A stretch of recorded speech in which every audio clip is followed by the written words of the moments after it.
You are listening to High Heels and High Chairs, voted the best online resource for busy moms who wish to stay strong, sexy, and centered in a world of spit up and sippy cups. Whether you're a new mom, a grandmom, a future mom, or somewhere in between, you'll love these priceless tips, tricks, and tools you will learn today. Here is your host, top female fat loss and hormone specialist, Dr. Michelle Sands. Hi, and welcome back to High Heels and High Chairs, where we're talking about staying strong, sexy, and centered in a world of spit up and sippy cups.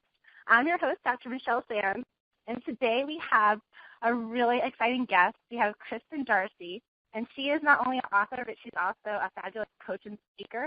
She speaks all around the country to empower women and men about how to get over difficult times, including infertility, divorce, and just anything that goes on in your life that is a stumbling block and you need a little bit of help and inner strength to get through it. So, Kristen, thank you so much for being here. I am so excited that you're having me included in this amazing event, High Heels and High Chairs and Sippy Cups. Boy, you know, we're all in that process at one point of our lives, aren't we? So thank you so much. Thank you for having me. Oh, you're so welcome. And I really thought that you'd be an excellent addition to this because of the topics that you do talk about and your coaching around emotional resilience and helping women to really feel strong and centered no matter what the problem is, no matter whether they're dealing with, you know, a crying baby or they're dealing with an older child who's, you know, now wanting to date or whatever it might be. There's always things that put obstacles in our way, and it's easy to just, you know, feel bad for yourself and throw in the towel. But as women, we need to be strong and we need to center ourselves and be sexy, right? And so we need to be able to take control and learn how to really focus on our inner strength. So I just wanted to ask you if you could just tell the audience a little bit about yourself and how you came through your journey to do what you do today. Well, it was kind of a winding path. 22, after I graduated from college with my early childhood degree, I opened a learning center for 51 children a day from 3 months all the way to 7. And, you know, way back when, it was nirvana for me. I was 22, really didn't know what I was getting myself into, rented, and then ultimately stayed in this old grocery store that I converted to a learning center, and it was just craziness every day. And my sister, my older sister, who's a nurse, you know, very amazing health technician, she had my nephew, and that started the center having infants. And she would come in and she would say, how do you stand this chaos and this noise? And for me, it was just these lovely little voices. You know, I never heard like the noise. I would just hear individuals. So it never, ever occurred to me, you know, that song, first comes love, then comes marriage, and then, or, you know, comes the baby and the baby carriage. It never occurred to me that I would have a problem. You know, for this decade, I watched women and couples come in and out with these babies and another baby, and then I got that diagnosis of infertility. And so here I was, this very type A personality. You know, I had my own home. I had my own business that I was running successfully. You know, I was the president of the Chamber of Commerce in my town, and then I just couldn't get pregnant, you know, month after month. You know, year, it seeped into year and then another year. And, you know, back then, infertility wasn't as out of the closet as it is now. And so I was just longing for that sisterhood. And that's why I so admire you for hosting these summits, because especially in today, we're so disconnected from each other that it's so important to feel that connection, to feel that sisterhood. And so I went, you know, I got the diagnosis of infertility. I had surgeries. I started with the high-tech, you know, ART, IUI, moving towards IVF. Mm-hmm. And then I had a debilitating loss. And, you know, a good friend said to me, I can't even recognize you. And I couldn't recognize myself. And so that's when I knew I have to do something to help myself and then help others too. And I wrote Girlfriend to Girlfriend, a fertility companion, because I just longed for that companion, that companionship. And then I started speaking across the country and testified in front of the Senate for the Mind-Body Connection for Infertility. And then I wrote Love and Infertility, Strategies for Balancing Infertility, Marriage, and Life. And at the end of all of that, I just became so passionate about people creating their healthy families. And that is with or without a child. Some people choose not to, continue on the journey. So that's how I got to stand here and talk to you today. It's been decades that I've been working with women and couples going through infertility, and then, preaching into helping people transition when their family transitions. So, and my whole focus on that has been emotional resilience. And how you know what? I'm sorry. Go on. No, keep going. That's okay. Go ahead. I was about to say, that it's beautiful that you're able to share that story, because it's an emotional story. And it took me a long time before I was able to share about my own infertility battle. Like, I didn't want to talk about it because people weren't talking about it. And I think that made it more difficult because people weren't talking about it. And, in our society today, we're so isolated. We do everything on our own. It's really hard for people to ask for help a lot of times, and people don't talk about, like, personal matters that much. So, it used to be that, there was a village and the women would stand around the river and wash the clothes, and they'd talk about their problems, they talk about their concerns and their fears. But we don't do that now. That's why I just think it's beautiful that, you wrote your books and you go out and you speak about these things, because women need to hear it, whether it's infertility or another battle that you're facing. Like, there's other women who have been there and got through it, and there's other women going through the same thing, that, there is a community out there. And you're right, the sisterhood is so important. Yeah, there used to be circles. Women used to sit together in circles and share and talk and say, hey, this is what's happening. And someone would say, oh, let me help you with that.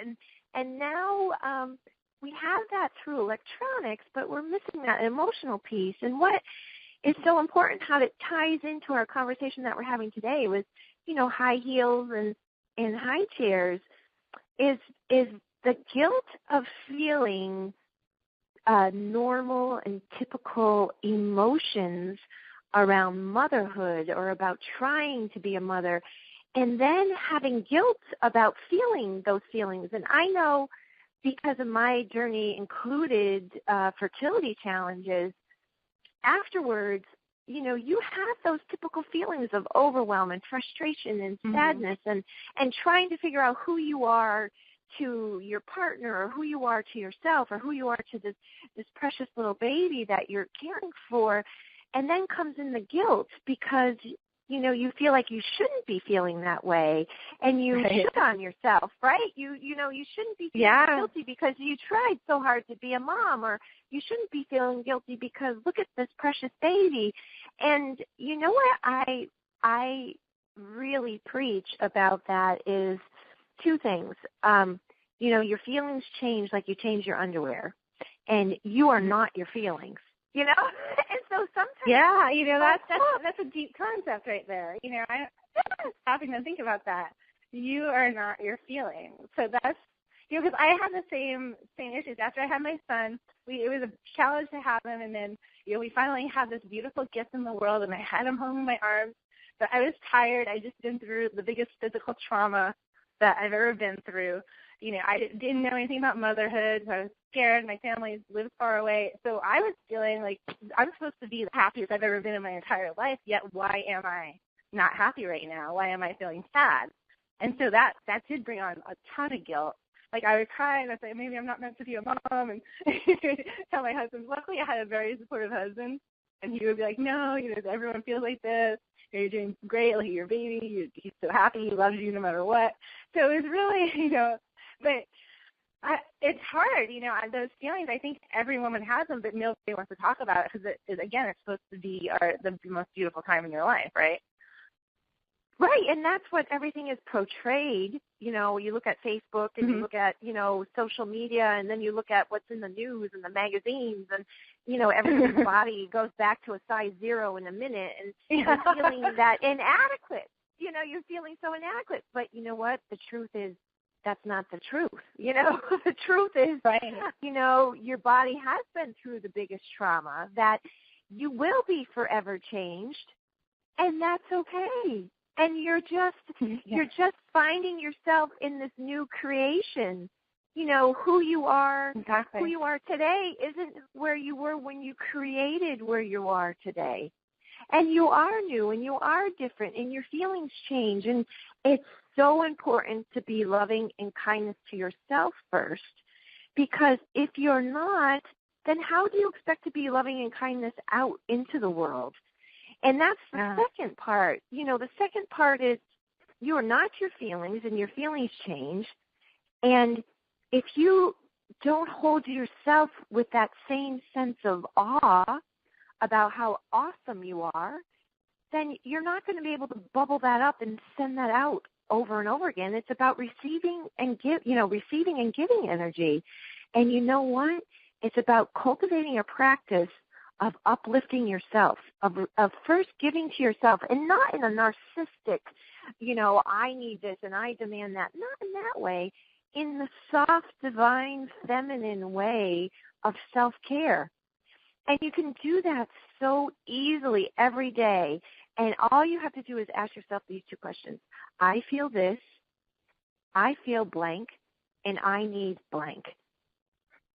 And I'm a work in progress. I'm in the middle age here, and I'm still a work in progress.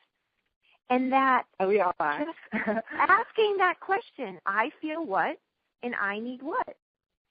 So what about for a woman who's sitting there listening and saying they can get the first one, they can tell you how they feel, but when it comes to what they need, what if they don't know?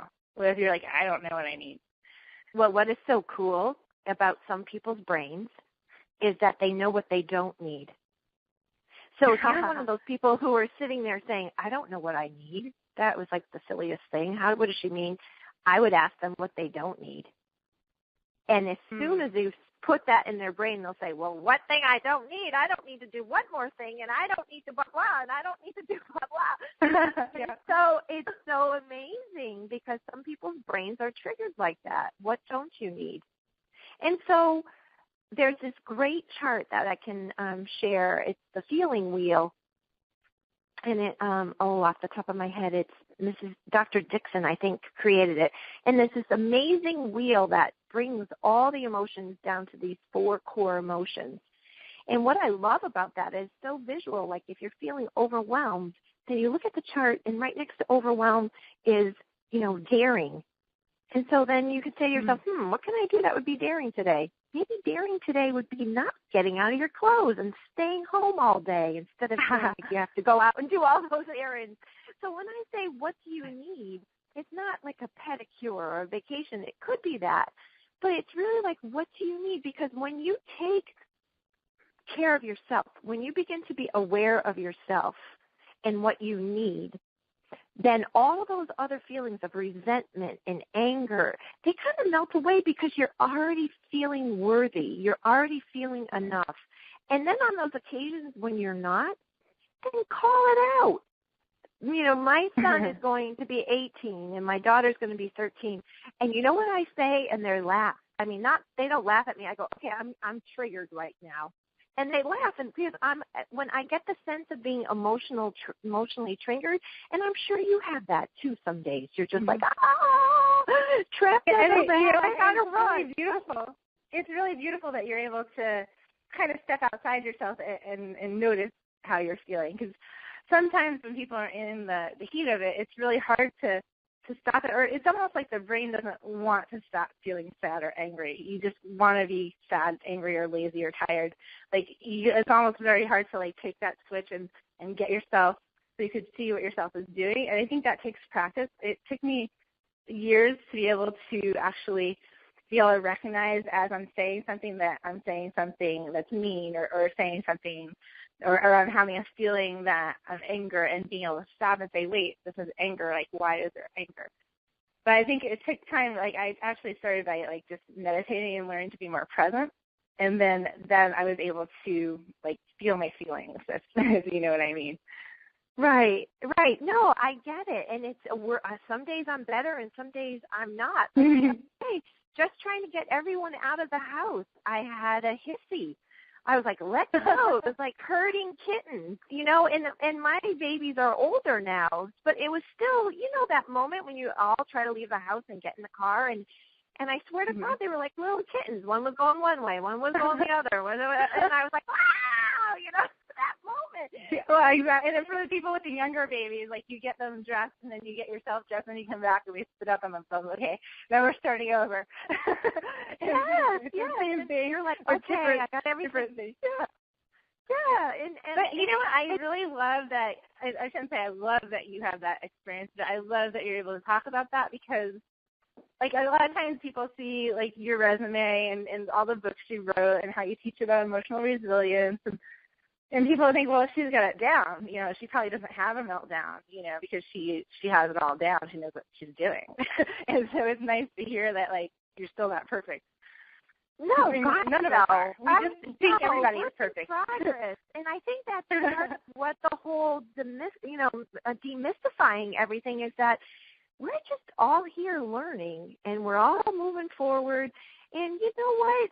The best thing, like, I try so hard not to take myself so seriously. Do you know what I mean? Like the awfulizing and the moments that you're like, oh my gosh, what am I doing? It's when one of us in my household has those moments that, it's really a release. It's really a release, a pressure. If you're under pressure and you have an emotional release, that's, right in that moment, that's what you need to do. And we try really hard not to judge each other about it. And my kids are going to laugh because I usually don't say this, but, when you have little peanuts and then you have them transition into tweens and then adolescents and then teens, you have those, you sometimes have, the little ones have temper tantrums and then, it's the whole figuring out who you are in the world, autonomy. Right. But right from when they were little, if one of us had one of those moments, the lashing out or the anger or whatever, we would say, ooh, don't bite me, Mr. Tiger. And the other one, and then the other ones would laugh, or we would laugh, or and then the other person, it was a pattern interrupt, So if someone was getting really cranky or we'd go, oh, don't bite me, Mr. Tiger, just like that. I used to do that. That's perfect. And it changed. Yeah, because that helps you to be able to step back and realize what you're doing and kind of put a little humor in there to break the mood. Yeah, it's a little pattern interrupt there. But what I love about what you just said is the fact that you're teaching yourself how to be more resilient and how to, let go and deal with things in a more peaceful manner. But you're also teaching your children how to do that. So now they have this tool growing up, so they don't have to learn this at this point in their life. Like we're learning it now.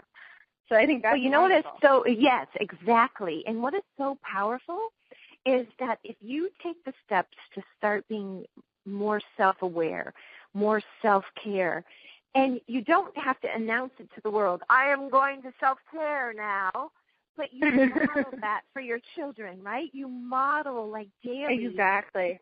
You take a moment and that's the main reason why I do what I do.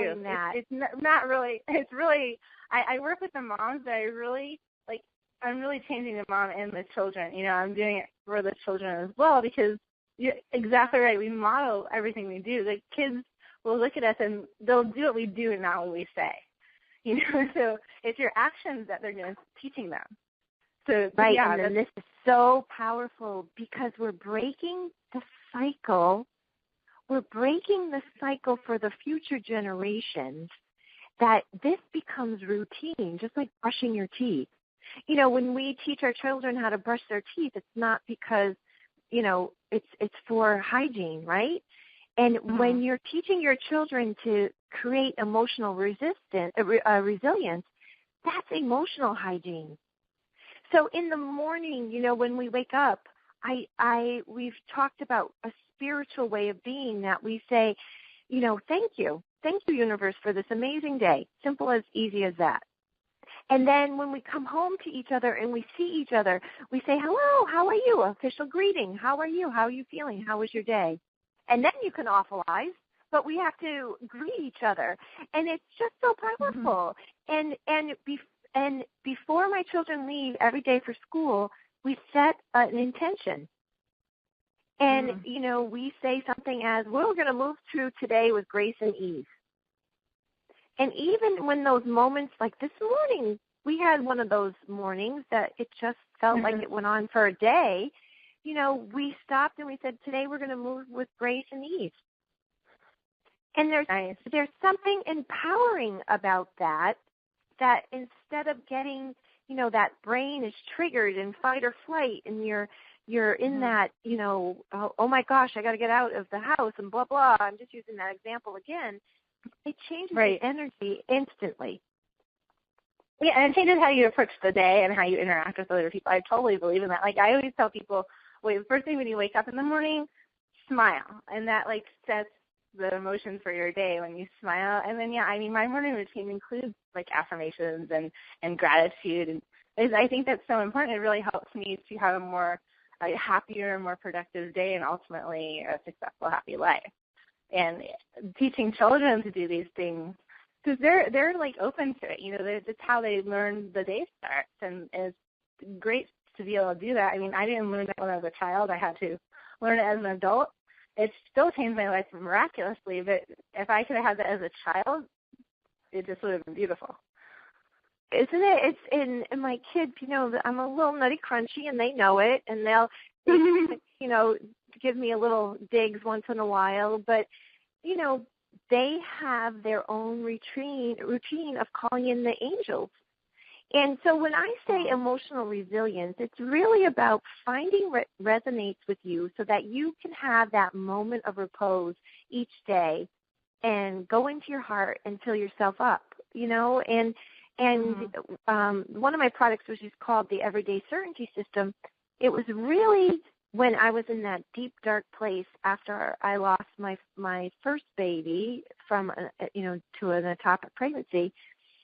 I went to a place that that dark night of the soul, and it was like remembering what I did and working it over and figuring it out so that I could share it with others. And it's really about, having a gratitude list. And way back when I was doing that, it wasn't as mainstream, journaling and gratitude. But, that simple act of opening your eyes and then, dangling your feet on your side of your bed and just saying thank you, that's setting the intention.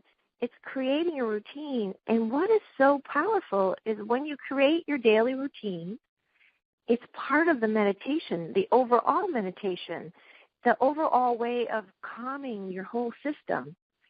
So it would be, to set your intention, do one daily nurturing item, and then, hold gratitude, hold a space for gratitude. And I'll tell you, Michelle, forever, I wake up early, I have my moment of meditation, and then I put my milk in the microwave, I heat my milk, and I have a $15.99 milk frother, and I pour my coffee in there, and I think I'm the Queen of Sheba every morning when I have my coffee. So, this thing we talk about, emotional resilience, sounds like it's something so big and overwhelming, but that's it. That's what I do every day, and I walk every day. And for everybody, it'll be different, right? For you, it's gratitude and your coffee, but for somebody else, it could be, a walk on the beach or a smell of tea or their favorite song. It's so personalized and it's so simple, yet it's so powerful. Well, I talk about this one client that I had that's a long time ago, but she's made such an impression on me. She was an ER nurse.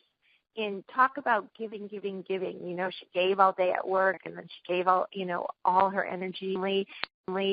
And in coming up with her nurturing item, she went to the gift store every day and bought 25 cents a penny candy, and she put it in her pocket, and it was like her thing, and she didn't share. And for her, she felt like she was being naughty because she wasn't sharing. But for her, that was like, yep, this is for me. This is what I'm right. doing.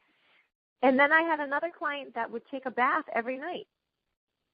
And in her mind, she was like, well, I don't have time to do anything. How dare you ask me to do one more thing? You know, the anger comes out. And then she was like, you know what? I want to take a bath. And she would lock herself in the bathroom and, you know, sometimes do a quick bath, but that's what she decided. And so this whole big, you know, maybe overwhelming concept of emotional resilience is really about listening within and asking yourself, you know, what do I feel and what do I need? And that's, it's maybe sounds simple, but truly profound, subtle changes to all your systems, your emotional, your physical, your spiritual system, you know, makes changes to the whole, to you as a whole, and to also to your, you know, your family. Wow, that's so powerful. Thank you so much. I mean, this has been just the most beautiful interview, and I just love that it's such a big concept, and the way to achieve it is so simple. So that's beautiful. And you mentioned your everyday certainty system, and so you're actually giving that as a gift to those listening, correct? I am. I have a little free download, and I'm kind of old school. I was going to make an app, but I really, because of the mind-body connection of physically writing something down, and you know that triggers both sides of your brain, you know, the emotional and the logical side. And so you get this download of me talking, and then you get a pocket companion. So for 21 days, I really ask you to write down your intention, write down you know, your one daily nurturing item, and then your intention and your gratitude list. And, you know, a lot of women are like, oh, God, but the 21 days is so powerful because you know what ends up happening after the 21 days? You get uncomfortable if you don't do it. Right. And that's, you know, that magical 21, 28 days. You get uncomfortable if you're not doing that nurturing item. And it can be the same thing every day or it can be something different. But it just is about going to that center of you in a non-judgment place to fill yourself up. So because you can't put any more coffee into a full cup of coffee. You know, you have to have this filling and emptying. It's a cycle. You have to fill yourself up and then you get a little empty and then you fill yourself back up.